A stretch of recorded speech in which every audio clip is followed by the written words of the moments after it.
And President Biden wrapping up his trip to France by paying respects to the American veterans while calling on Americans to not forget the power of allied nations. It comes as the president is seeking to contrast his foreign policy with that of his 2024 rival.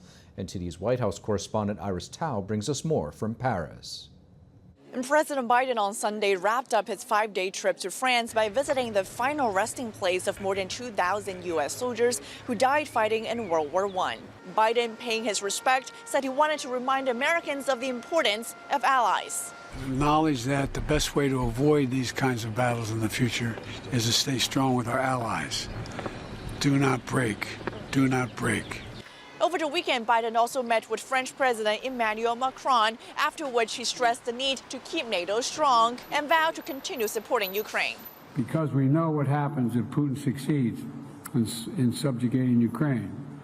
And we won't stop, Putin's not going to stop at Ukraine. In the several speeches he gave in France, Biden avoided mentioning the name of his 2024 rival, former President Trump. He even declined to answer a question about Trump on Sunday. But his 2024 message was clear throughout this trip. He's seeking to contrast his foreign policy with Trump's by drawing from history to highlight his view that America needs to stand with allies and avoid becoming what he called semi-isolationist. That can also be seen when Biden in Paris last week apologized to Ukrainian President Vladimir Zelensky for the delay in sending U.S. aid, on which he further commented on Sunday. It's not who we are. It's not who America is.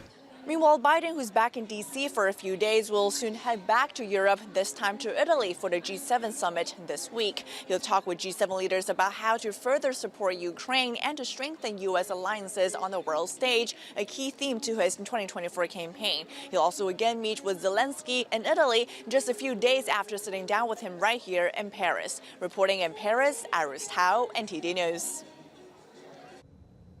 The U.S. is reportedly close to finalizing a treaty with Saudi Arabia. This could have far-reaching implications for Israel. It could also help keep the Chinese regime's influence out of the Middle East. The Wall Street Journal is reporting that this treaty, known as the Strategic Alliance Agreement, is nearly finalized, and that this would mean the U.S. would come to Saudi Arabia's aid if it were ever attacked. It would also likely open up ties between the country and Israel. This treaty is modeled after the U.S. security relationship with Japan. It would grant Washington access to Saudi territory and airspace to protect U.S. allies. It would also prohibit the Chinese regime from building military bases in the region or forming security ties. Saudi Arabia and Iran are competing for regional supremacy. In 2019, Iran-backed Houthi rebels attacked oil fields in Saudi Arabia.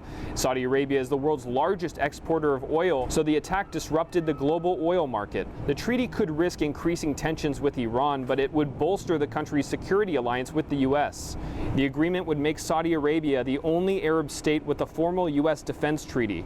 Although it's not conditional, the Saudis want to see an end to the war in Gaza and a plan for a Palestinian state. And right now, Secretary of State Antony Blinken is in the Middle East calling on leaders to press Hamas for a ceasefire deal. If you want a ceasefire, press Hamas to say yes. If you want to alleviate the terrible suffering of Palestinians in Gaza, press Hamas to say yes. If you want to get all the hostages home, press Hamas to say yes. This comes after Israeli forces over the weekend rescued 4 hostages that were held by Hamas since October. The Hamas-run Gaza Health Ministry had recorded 270 Palestinians that were killed in the operation, according to the Hamas terrorist figures. Reporting from Washington, D.C., Jack Bradley, NTD News. Congress will be reviewing its 2025 defense appropriations bill this week. The House and Senate having different priorities, with House Republicans looking to cut costs and GOP senators hoping to increase them. Our Washington correspondent Luis Martinez has the details. The House Rules Committee will review this Tuesday the National Defense Authorization Act for fiscal year 2025.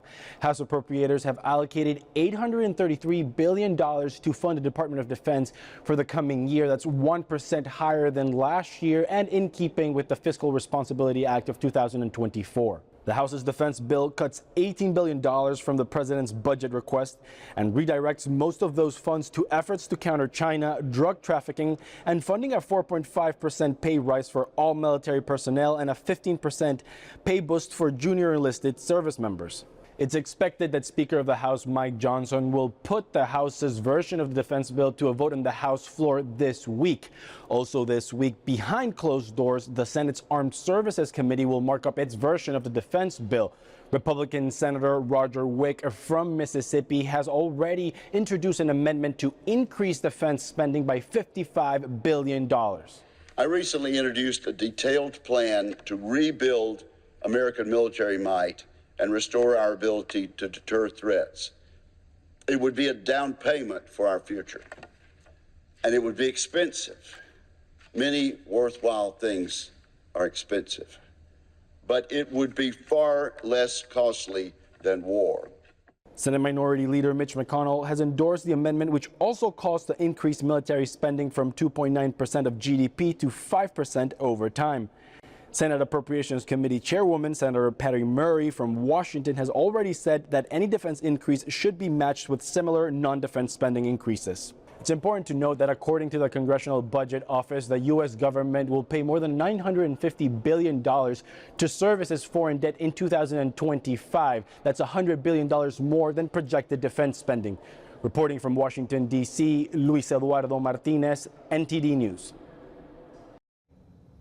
Jury deliberations getting underway today in Hunter Biden's federal gun trial in Delaware. Today's court session concluded without a verdict. Deliberations will be resuming tomorrow morning. Hunter Biden's awaiting a verdict from the jury in a Delaware courtroom, which could come as soon as tomorrow. The jury wrapping up at 4:30 today after deliberating the case for an hour. During closing arguments, prosecutors called the evidence against the president's son ugly and overwhelming, while the defense said that the prosecution had fallen short of proof. Hunter has pleaded not guilty to the 3 charges tied to the possession of a gun while using narcotics. He has pleaded not guilty, and if found guilty, could face up to 25 years behind bars. And in another developing story on former President Trump's New York criminal case, Trump undergoing a probation hearing today. The former president's interview is via a computer video conference from his Mar-a-Lago estate in Palm Beach, Florida. It's reportedly a conversation between Trump, his lawyer Todd Blanche, and New York probation officials. This is a required step before his sentencing on July 11th. The usual purpose of a pre-sentencing probation interview is to prepare a report that will tell the judge more about the defendant. It could potentially help determine the proper punishment for the crime. Pre-sentence reports include a defendant's personal history, criminal record, and recommendations for sentencing. And congressional incumbents are fighting to hold onto their seats. Tomorrow's primaries showcasing seats that are vulnerable to being flipped. This as some Republicans have expressed dissatisfaction with former President Trump's endorsements. NTD's Melina Weisskopf has more on what to watch in this week's primaries. In Tuesday's South Carolina primary, we'll get a peek at how much weight an endorsement from former President Trump carries, even when some members of Congress are supporting opposing candidates. In the 4th District, Congressman William Timmons is fighting to hold on to his seat. Timmons has angered some in his party for refusing to buck leadership, but he's endorsed by Trump.